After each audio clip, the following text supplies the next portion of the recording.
उत्तर प्रदेश के मुख्यमंत्री के जहन में महाकुंभ ऐसा है जैसे लगता है कि कोई और उस पर बहुत चर्चा करे न करे, योगी जी उसकी कामयाबी जहां मौका मिलेगा बताते जाएंगे ताकि दिल्ली वाला रास्ता इसी रास्ते तय हो जाए। योगी जी के निशाने पर मुक्ति की परिभाषा दिल्ली पहुंचना है। इसीलिए विधानसभा में जब वो कुंभ की कामयाबियां गिना रहे थे तो उनसे एक ऐसी चूक हो गई, या यूं कहें कि एक स्वाभाविक तौर पर एक ऐसी बात निकल गई जिससे योगी आदित्यनाथ बुरी तरह गिर गए। सुनिए कामयाबियां गिनाते हुए कैसे योगी जी जब ये कहने लगे कि कुंभ से कितना पैसा कमाया लोगों ने, अर्थव्यवस्था के लिए धर्म कितना जरूरी है। पता नहीं मुक्ति के लिए धर्म जरूरी है कि अर्थव्यवस्था की कामयाबी के लिए, ये थोड़ा आस्थावान लोग तय करें। लेकिन योगी जी ने यह बताया कि कुंभ से जाने कितने लोग करोड़पति हो गए और एक नाविक नाव चलाने वाला भी करोड़पति हो गया। सुनिए उनका बयान। एक नाविक परिवार की एक सक्सेस स्टोरी यहां पे बता रहा हूं। ये नाविक परिवार जिनके पास 130 नौकाएं थी, 45 दिनों की अवधि में इन लोगों ने शुद्ध बचत की है 30 करोड़ रुपए की।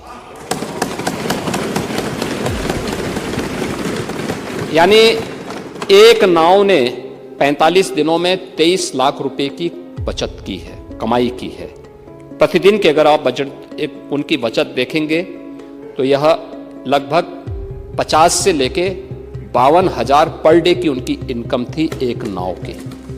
अब मुख्यमंत्री जी जिसका जिक्र कर रहे थे उसके बारे में मीडिया में क्या आया है जरा आप भी सुनिए। पिंटू माहरा, और इसके खुलासे क्या हैं कि सीएम योगी ने जिसका किया था गुणगान वो निकला हिस्ट्री सीटर। उसके ऊपर दर्ज हैं 21 मुकदमे। पता नहीं ये कैसा तालमेल है कि योगी जी जिसकी तारीफ कर रहे हैं वही हिस्ट्री सीटर निकल गया। माहरा परिवार के मुखिया पिंटू मेहरा के खिलाफ गंभीर धाराओं में 21 आपराधिक मुकदमे दर्ज हैं। उसके खिलाफ 2 बार गुंडा एक्ट और गैंगस्टर एक्ट के तहत कार्रवाई की जा चुकी है। महाकुंभ के दौरान भी उसके खिलाफ रंगदारी मांगने और मारपीट करने की एफआईआर दर्ज हुई है। दबंगई और वर्चस्व की लड़ाई में उसके परिवार के 5 सदस्यों की हत्या भी हो चुकी है। अब योगी जी क्या सोचेंगे? जो कामयाब है उनकी नजर में वो इतना बड़ा हिस्ट्री सीटर, और मीडिया में वह भी खबर आ रही है कि वह उस व्यक्ति के साथ चार्जशीट में दर्ज है जिसको मिट्टी में मिलाने की बात योगी जी बोल चुके हैं। योगी आदित्यनाथ सदन में जब बोल रहे थे तो गौर से सुनिए, उन्होंने एक बयान दिया। यह अब प्रवृत्ति समाप्त हुई जो आपने पैदा किया था, 1 डिस्ट्रिक्ट 1 माफिया आपने पैदा किया था। आज माफिया नहीं है, दूर की कौड़ी हो चुकी है। गोरखपुर के सब माफिया तो पहले ही जा चुके थे, उनको पहले निपटा चुके थे। बाकी जो बच्चे खुचे थे उन सबको हम लोगों ने उनकी गति को पहुंचा दिया है।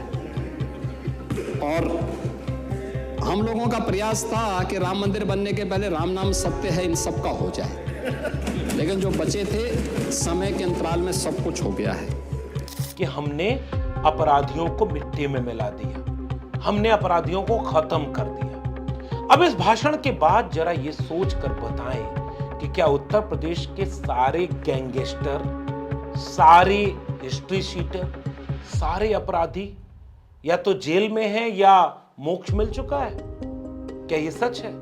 उत्तर प्रदेश के किसी भी सामान्य व्यक्ति से भी अगर आप पूछेंगे तो इसका जवाब वो दे देगा कि योगी जी ने चुन चुन करके, जाति देख करके किसी को हिस्ट्री शीटर, किसी को इलाज कर देने की बात कही और बाकियों को बहुत कुछ बना दिया है। उन्हीं में से एक ये पिंटू माहरा भी है। सोशल मीडिया पर एक और खबर आई और उसने लोगों को हैरान कर दिया, और वो खबर इलाहाबाद से थी।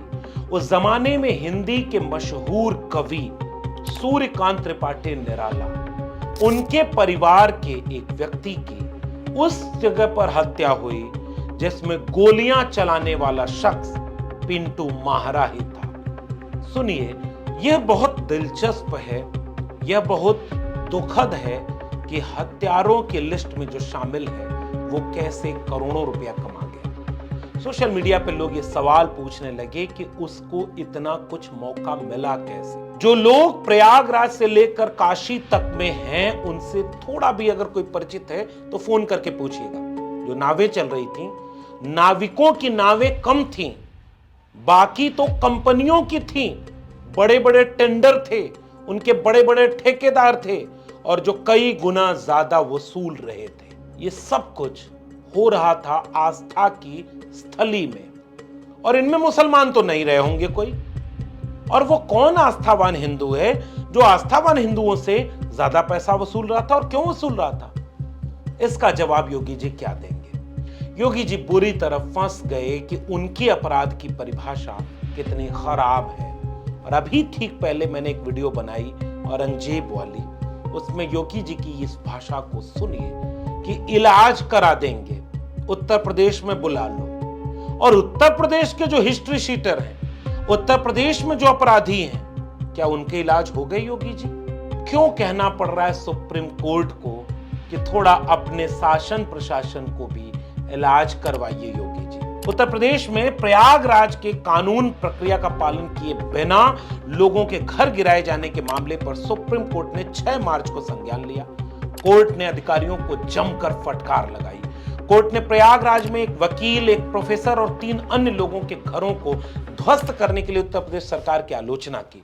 न्यायमूर्ति अभय एस ओका और न्यायमूर्ति एन कोटेश्वर सिंह की पीठ ने कड़ी असहमति जताते हुए कहा कि इस तरह की कार्रवाई एक चौंकाने वाला और गलत उदाहरण पेश करती है। न्यायमूर्ति ओका ने कहा कि अनुच्छेद 21 नाम की भी कोई चीज है? क्या आपने ध्वस्तीकरण के पहले पर्याप्त कानूनी प्रक्रियाओं का पालन किया?